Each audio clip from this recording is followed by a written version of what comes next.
Hello friends, welcome to my channel.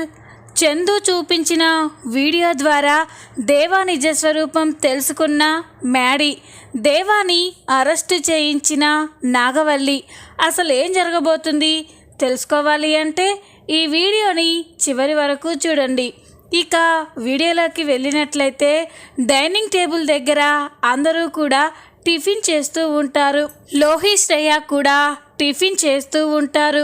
Tiffin ప్లేట్లో పెట్టుకుంటూ ఉంటే అందులో ఉన్న టిఫిన్ మొత్తం కూడా గడ్డిలాగా మారిపోతుంది. అది చూసి లోహి, శ్రేయ, నాగవల్లి ఒక్కసారిగా షాక్ అయిపోతారు. అది చూసిన మ్యాడీ, చిన్ని అందరూ కూడా ఏంటి టిఫిన్ చేయమంటే అలా చూస్తున్నారు, టిఫిన్ తినండి అని అంటూ ఉంటే టిఫిన్ ఎక్కడుంది ఇక్కడ అని అనగానే, అదేంటి లోహి, నీ ముందు అన్ని ఐటమ్స్ పెట్టుకొని టిఫిన్ ఎక్కడుంది అంటావేంటి, తిను అని అనగానే ఇక శ్రేయ, లోహి ఒకరి మొహాలు ఒకరు చూసుకుంటూ ఉంటారు. ఏంటి శ్రేయ ఇది, అందరూ ఏమో టిఫిన్ చేస్తూ ఉంటే మనకేంటి గడ్డి కనిపిస్తుంది అని అంటుంది. అదే నాకు అర్థం కావట్లేదు లోహి, బహుశా ఇదంతా దయ్యం ఎఫెక్ట్ ఏమో అని అనగానే, అంటే ఆ దయ్యం రోజు మనకి కోటింగ్ ఇవ్వడమే కాకుండా ఈరోజు మనం టిఫిన్ కూడా చేయకుండా ఆకలితో మాడేలా చేస్తుందన్నమాట అని అనగానే, ఇప్పుడు ఏం చేద్దాం అని శ్రేయ అంటుంది. చేసేదేముంది, ఈ గడ్డి తినే బదులు సైలెంట్గా వెళ్ళిపోదాం అని అనగానే, సరే అని శ్రేయ, లోహి ఇద్దరు వెళ్ళిపోతూ ఉంటారు. అది చూసి ప్రమీల, ఏంటి టిఫిన్ తినకుండానే వెళ్తున్నారేంటి అని అనగానే, అది మేము డైట్లో ఉన్నామంటీ, అందుకే తర్వాత తింటాం అని అనగానే, డైట్లో ఉన్నవారు డైనింగ్ టేబుల్ దగ్గరికి ఎందుకు వచ్చారు అని ఇక వరుణ్ అడుగుతారు. అదే వరుణ్, మీరు ఎలా తింటున్నారో చూడడానికి వచ్చాం, మేము తర్వాత తింటాం, పద శ్రేయ అని లోహి, శ్రేయ చాలా కంగారుగా అక్కడి నుండి వెళ్ళిపోతారు. లోహి, శ్రేయల ప్రవర్తన చూసి అందరూ కూడా ఆశ్చర్యంగా చూస్తూ ఉంటారు. చిన్ని మాత్రం మనసులో నవ్వుకుంటూ, నా కూతుర్నే కేక్లో విషం పెట్టి చంపాలని చూస్తారా, ఈరోజు మీరేం తినకుండా ఆకలితో మాడేలా చేస్తాను అని అనుకుంటూ ఉంటుంది. కాసేపటి తర్వాత చిన్ని రెడీ అయ్యి బయటికి వెళ్తూ ఉంటుంది. అప్పుడే మ్యాడీ, చిన్ని ఎక్కడికి అని అనగానే, అదే మ్యాడీ, ఒక ఫ్రెండ్ని కలవాలి, నా బర్త్డే రోజు అది పార్టీ ఇవ్వమంటుంది, అందుకే తనని కలిసి తనకి పార్టీ ఇచ్చేసి వస్తాను అని అనగానే, తోడుగా నన్ను రమ్మంటావా అని అడుగుతుంది. పర్వాలేదు మ్యాడీ, నేను వెళ్ళొచ్చేస్తాను అని చిన్ని చెప్పి అక్కడి నుండి వెళ్ళిపోతుంది. చిన్ని అలా మాట్లాడడం చూసిన దేవాకి అనుమానం వస్తుంది. ఈరోజు ఈ చిన్ని పుట్టినరోజు, ఖచ్చితంగా వాళ్ళ నాన్న దగ్గర ఆశీర్వాదం తీసుకోవడానికి ఆ బాలరాజ్ దగ్గరికే వెళ్తుంది. ఇది ఖచ్చితంగా దాని బాబు దగ్గరికే వెళ్తుంది. ఇద్దరు ఒకే చోట భలేగా దొరికారు. ఇప్పుడు ఆ బాలరాజు ఉన్న ప్లేస్కి నా మనుషులను పంపించి చిన్నిని, బాలరాజుని అక్కడే లేపేయమని చెప్తాను అని ఇక దేవా అయితే తన మనుషులకి ఫోన్ చేసి బాలరాజు ఉండే అడ్రస్ చెప్తాడు. రేయ్, ఈరోజు ఆ బాలరాజు, చిన్ని ఒకే చోట దొరకబోతున్నారు, ఎట్టి పరిస్థితుల్లో మిస్ అవ్వకుండా వాళ్ళని లేపేయండి అని అనగానే, అలాగే సార్ అని ఆ రౌడీలు అంటారు. ఇక చిన్ని అయితే తన తండ్రి దగ్గర ఆశీస్సులు తీసుకోవడం కోసం బాలరాజు దగ్గరికి వెళ్తుంది. బాలరాజు చిన్నిని చూసి చాలా సంతోషపడతాడు. అమ్మ చిన్ని, పుట్టినరోజు శుభాకాంక్షలమ్మా, నువ్వు ఇలాంటి పుట్టినరోజులు ఎన్నో జరుపుకోవాలి అని అనగానే, థ్యాంక్ యూ నాన్న, మీ ఆశీర్వాదం ఉంటే నేను ఎప్పుడూ సంతోషంగానే ఉంటాను అని చిన్ని అంటుంది. అప్పుడే హాఫ్ టికెట్, అన్న చిన్నికి ఇష్టమని నువ్వు పాయసం చేసావు కదా, తీసుకురానా అని అనగానే, తీసుకురారా, ఈరోజు నా కూతురికి ఎంతో ఇష్టమైన పాయసం నేనే తినిపిస్తాను అని అనగానే చిన్ని అయితే చాలా సంతోషపడుతుంది. హాఫ్ టికెట్ బాలరాజుకి పాయసం తీసుకొచ్చి ఇవ్వగానే బాలరాజు చిన్నికి పాయసం తినిపిస్తూ ఉంటాడు. ఇంతలోనే ఒక్కసారిగా రౌడీలు ఎంట్రీ ఇస్తారు. అది చూసి బాలరాజు, చిన్ని, హాఫ్ టికెట్ ఒక్కసారిగా షాక్ అయిపోతారు. ఇక బాలరాజు, రే ఎవరు మీరు, నేరుగా ఇంట్లోకి వచ్చారేంటి అని అనగానే, ఏంటి బాలరాజు, మమ్మల్ని మర్చిపోయావా? ఎప్పటి నుంచో నిన్ను నీ కూతుర్ని ఏసేద్దామని తిరుగుతున్నాం. దేవా సార్కి మీరు అడుగడుగునా అడ్డొస్తున్నారు కదా, అందుకే మిమ్మల్ని వేరువేరుగా చంపేయాలి అనుకున్నాం. వెతకబోయే తీగ కాలికి దొరికినట్టే మీ ఇద్దరు ఒకే చోట భలే దొరికారా.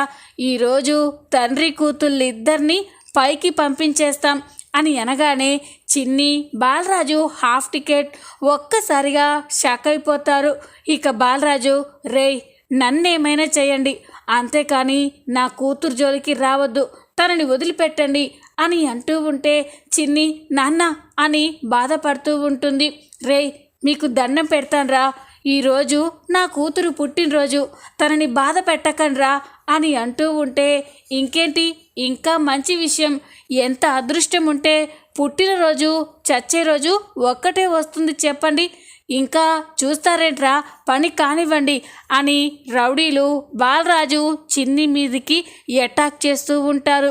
అప్పుడే కావేరి ఆత్మ ఒక్కసారిగా చిన్నిలో ప్రవేశిస్తుంది.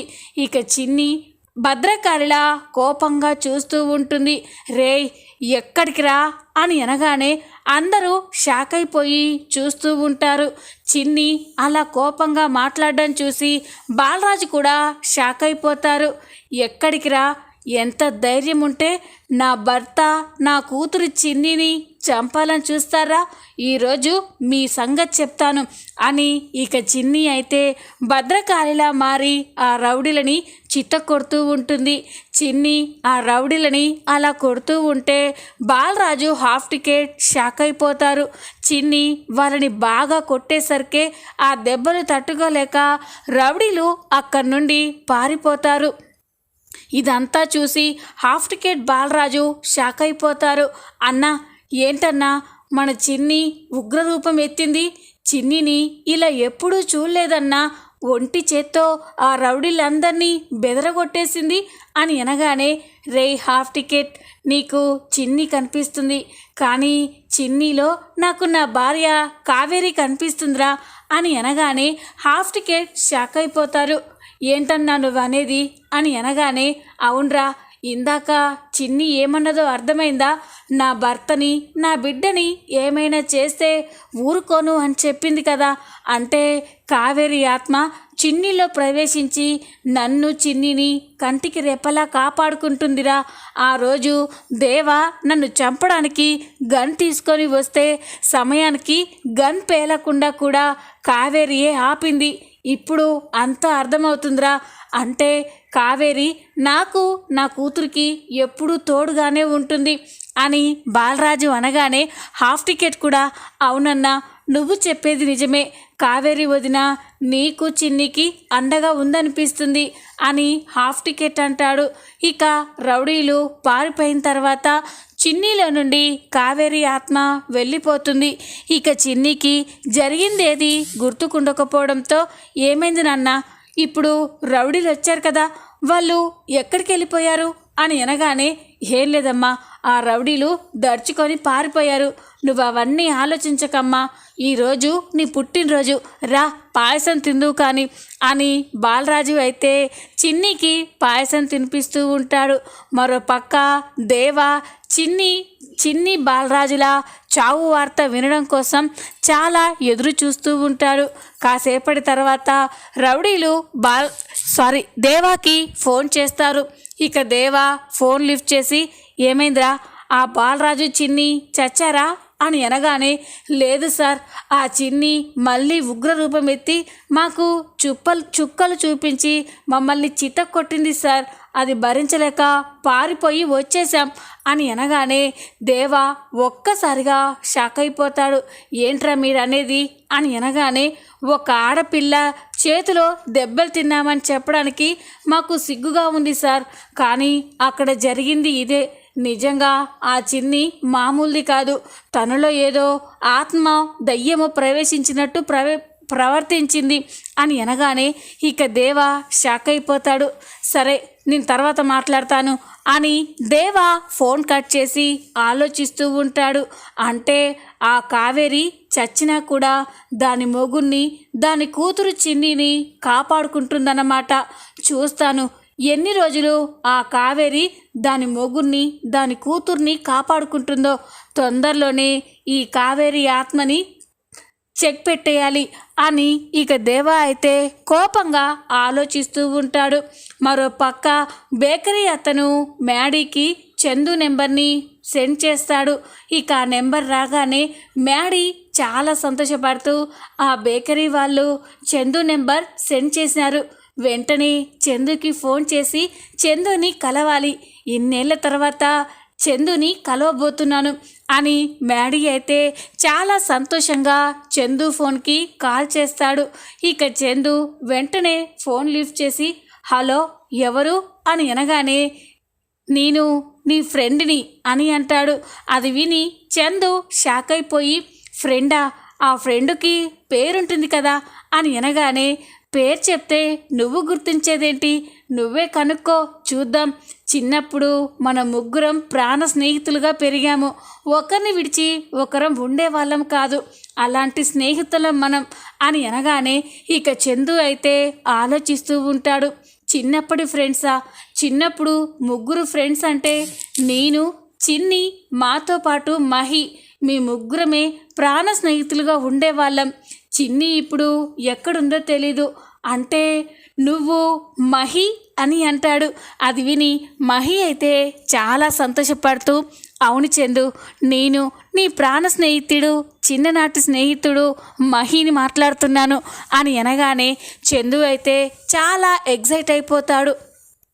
మహి, ఇన్నాళ్ళకి ఫోన్ చేశావు, ఎక్కడికి వెళ్ళిపోయావు, ఏమైపోయావు అని అంటూ ఉంటే ఇక మ్యాడీ, చూడు చందు, ఇవన్నీ ఫోన్లో కాదు, నేను ఒక ప్లేస్ చెప్తాను, అక్కడికి రా, మనం మీట్ అవుదాం, నీతో చాలా విషయాలు మాట్లాడాలి అని అనగానే, అలాగే మహి, నేను వెంటనే బయలుదేరి వస్తున్నాను అని అనగానే ఇక మ్యాడీ అయితే చందుని కలవడం కోసం ఒక ప్లేస్ దగ్గర వెయిట్ చేస్తూ ఉంటాడు.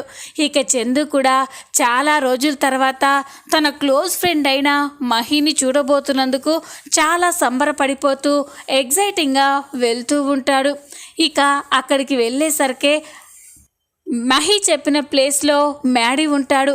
మ్యాడీని చూసి చందు ఒక్కసారిగా షాక్ అయిపోతాడు. చందు కూడా అక్కడికి రావడం చూసి మ్యాడీ షాక్ అయిపోతాడు.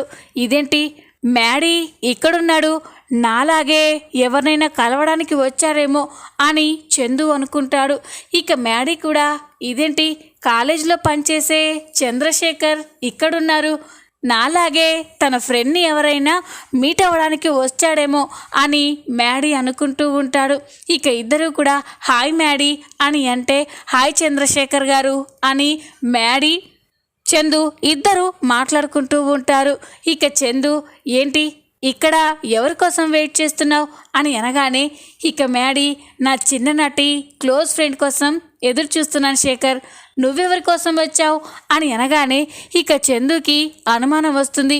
ఏంటి చిన్నప్పటి ఫ్రెండ్ని కలవడానికి వచ్చావా? నేను కూడా నా చిన్నప్పటి ఫ్రెండ్ని కలవడానికే వచ్చాను మ్యాడీ అని చందు అంటాడు. చందు అలా మాట్లాడేసరికే మ్యాడీకి అనుమానం వస్తుంది. ఏంటి నీ చిన్నప్పటి ఫ్రెండ్ని కలవడానికే వచ్చావా? అంటే మీ ఫ్రెండ్ పేరేంటి అని మ్యాడీ అడుగుతాడు. అప్పుడు చందు, మా ఫ్రెండ్ పేరు మహేంద్ర వర్మ అని చెప్పగానే ఇక మ్యాడీ అయితే ఒక్కసారిగా షాక్ అయిపోతాడు. అంటే నువ్వు చందు కదా అని అంటాడు. అది విని చందు అయితే షాక్ అయిపోయి, నా చిన్నప్పటి పేరు నీకెలా తెలుసు మ్యాడీ అని అనగానే ఇక మ్యాడీ, చందు నేనే నీ చిన్నప్పటి ప్రాణ స్నేహితుడు మహిని. నువ్వు నేను చిన్ని ప్రాణ స్నేహితులుగా పెరిగాం కదా అని అనగానే ఇక చందు అయితే ఒక్కసారిగా షాక్ అయిపోతాడు. చిన్నప్పటి మహిని గుర్తు చేసుకొని చాలా సంతోషపడుతూ ఉంటాడు. అంటే నువ్వే మహివా అని అనగానే అవును చందు అని మ్యాడీ అంటాడు. ఇక చందు అయితే మహి దగ్గరికి వెళ్ళి మహిని పట్టుకొని చాలా సంతోషంగా ఇద్దరు హగ్ చేసుకొని సంతోషపడుతూ ఉంటారు.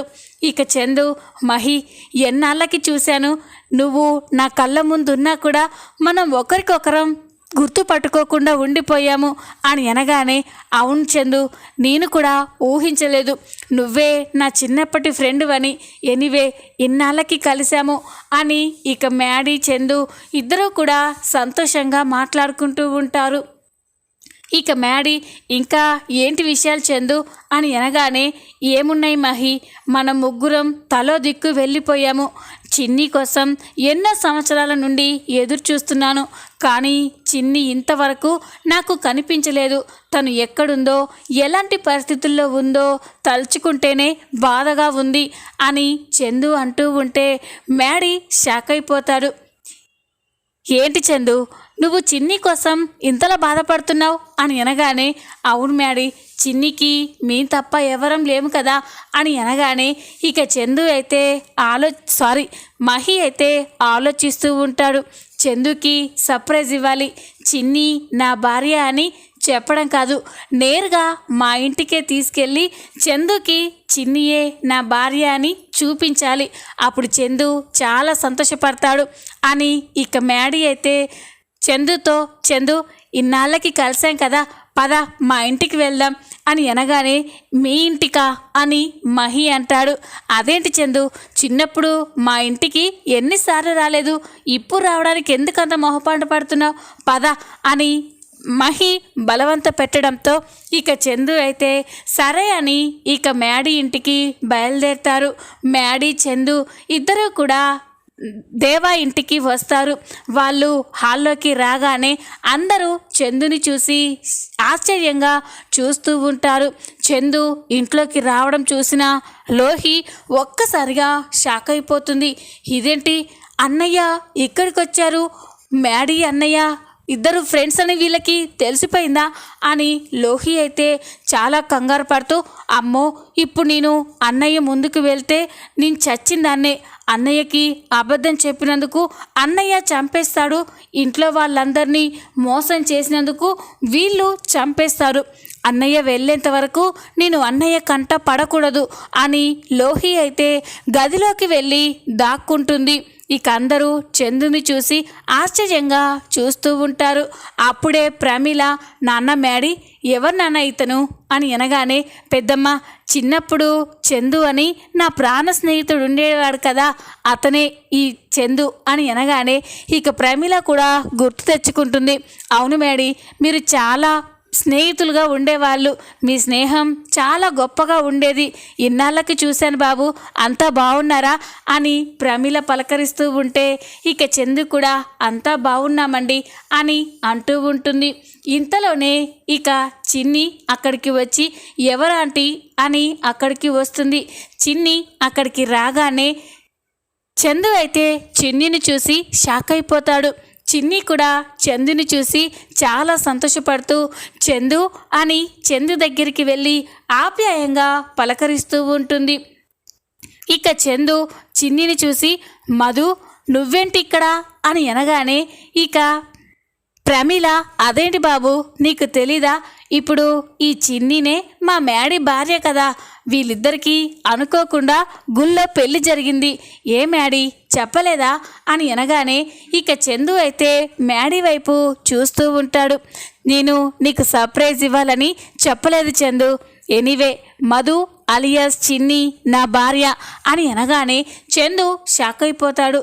ఏంటి మ్యాడీ, చిన్ని ఏంటి అని అనగానే ఇక చిన్ని అయితే అవును చందు, నేనే చిన్నిని, మీ అత్త కావేరు కూతుర్ని నేనే అని అనగానే చందు ఒక్కసారిగా షాక్ అయిపోతాడు. చిన్నప్పటి చిన్నిని గుర్తు చేసుకొని చాలా ఎమోషనల్ అయిపోతాడు. ఏంటి చిన్ని, నమ్మలేకపోతున్నాను. మధుగా పరిచయం అయ్యి నా కళ్ళ ముందే ఉండి నిన్ను గుర్తుపట్టలేకపోయాను.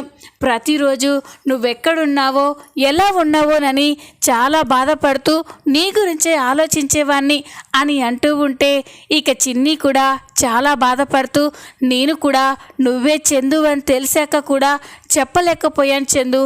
కొన్ని పరిస్థితుల వల్ల నిజాన్ని దాయాల్సి వచ్చింది. కానీ ఇప్పుడు అవసరం లేదు. నేనే చిన్నిని, మహి భార్యని అని అనగానే చందు అయితే చాలా సంతోషపడతాడు. పోనీలే, నీ జీవితం ఎలా ఉంటుందో అనుకున్నాను. మ్యాడీ లాంటి మంచి మనిషి నీకు భర్తగా దొరికాడు. చిన్నప్పుడు మనం ప్రాణ స్నేహితులుగా ఉండేవాళ్ళం.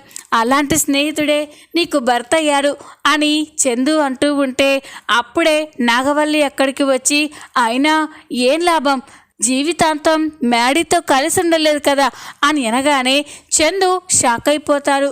చిన్ని మ్యాడీ కూడా షాక్ అయిపోయి చూస్తూ ఉంటారు. ఇక చందు ఏంటండి, ఎందుకు కలిసి ఉండలేరు? పెళ్లి చేసుకుంది కలిసి ఉండడానికే కదా అని అనగానే చూడు, ఆ చిన్ని మామూలు మనిషి అయితే జీవితాంతం కలిసి ఉండేవాడు. కానీ ఆ చిన్ని ఒక హంతకురాలి కూతురు. అంతేకాకుండా మ్యాడీ కన్న తల్లిని చంపి మ్యాడీకి తల్లి ప్రేమని దూరం చేసిన హంతకురాలైన ఆ కావేరి కూతురు. అలాంటి హంతకురాలి కూతుర్ని ఈ ఇంటి కోడలుగా మా మ్యాడీ భార్యగా ఎలా ఒప్పుకుంటాం? తొందరలోనే ఆ చిన్ని ఇంట్లో నుండి వెళ్ళిపోతుంది అని అనగానే ఇక చందు అయితే షాక్ అయిపోతాడు. చందు దేవానే పార్వతిని చంపాడన్న విషయాన్ని గుర్తు చేసుకుంటూ ఉంటాడు. ఎవరు చెప్పారు మీకు? మా కావేరి అత్తయ్యే మ్యాడీ వాళ్ళ అమ్మని చంపిందని ఎవరు చెప్పారు అని అనగానే అందరూ షాక్ అయిపోయి చూస్తూ ఉంటారు. ఇక దేవా నాగవల్లి కూడా ఎవరు చెప్పడం ఏంటి, అప్పటి సాక్ష్యాలు కావేరియే దోషి అని జైలుకు పంపించారు కదా అని అనగానే చూడండి, కళ్ళతో చూసేవన్నీ నిజాలు కాదు. మా కావేరి అత్తయ్య చీమకు కూడా అపకారం చేయదు. అలాంటిది ఒక మనిషి ప్రాణాలు ఎందుకు తీస్తుంది అని అనగానే ఇక దేవా మరి ఎవరు చంపారా నా భార్యని? నేను ప్రాణంగా చూసుకున్న నా భార్యని ఎవరు చంపారు అని అనగానే ఇక చందు ఎవరో కాదు, మీరే మ్యాడీ వాళ్ళ అమ్మని గొంతు నులిమి చంపేశారు అని అనగానే ఇక అందరూ ఒక్కసారిగా షాక్ అయిపోతారు. ఇక మ్యాడీ చందు ఏం మాట్లాడుతున్నావు? మా డాడీ మా అమ్మని చంపడం ఏంటి అని అనగానే అవును మ్యాడీ, ఈ నిజం నాకు చిన్నప్పుడే తెలిసింది. కానీ ఎవరితో చెప్పలేదు. ఏదో ఒక సమయంలో అవసరం వస్తుంది అని ఆ వీడియోని నా దగ్గరే సేవ్ చేసి పెట్టుకున్నాను. బాలరాజు మామయ్య దగ్గర ఉన్న వీడియోని ఒకసారి నా ఫోన్లోకి సెండ్ చేశాడు. ఆ వీడియో ఎప్పటికైనా అవసరం వస్తుందని నా ఫోన్లోనే ఉంచాను. ఒక్కసారి ఈ వీడియో చూడు మ్యాడీ, మీ డాడీ ఏంటో నీకే అర్థమవుతుంది అని ఇక చందు అయితే మ్యాడీకి తన ఫోన్లో ఉన్న వీడియోని చూపిస్తాడు. ఆ వీడియోలో ఆస్తి కోసం దేవా పార్వతికి పాలల్లో విషం కలిపివ్వడం, గొంతు నులమడం అదంతా రికార్డ్ అయి ఉంటుంది. అది చూసి మ్యాడీ నాగవల్లి ఒక్కసారిగా షాక్ అయిపోతారు. అంటే మా అక్కను చంపింది నువ్వేనా దుర్మార్గుడా అని నాగవల్లి దేవా చెంప పగలగొడుతుంది. ఇక మ్యాడీ కూడా దేవా వైపు కోపంగా చూస్తూ ఉంటాడు. ఈ విధంగా చందు ద్వారా దేవా నిజ స్వరూపం తెలుసుకోబోతున్నారు. ఈ వీడియో కనుక మీకు నచ్చినట్లయితే లైక్ చేయండి, సబ్స్క్రైబ్ చేసుకోండి. Thanks for watching.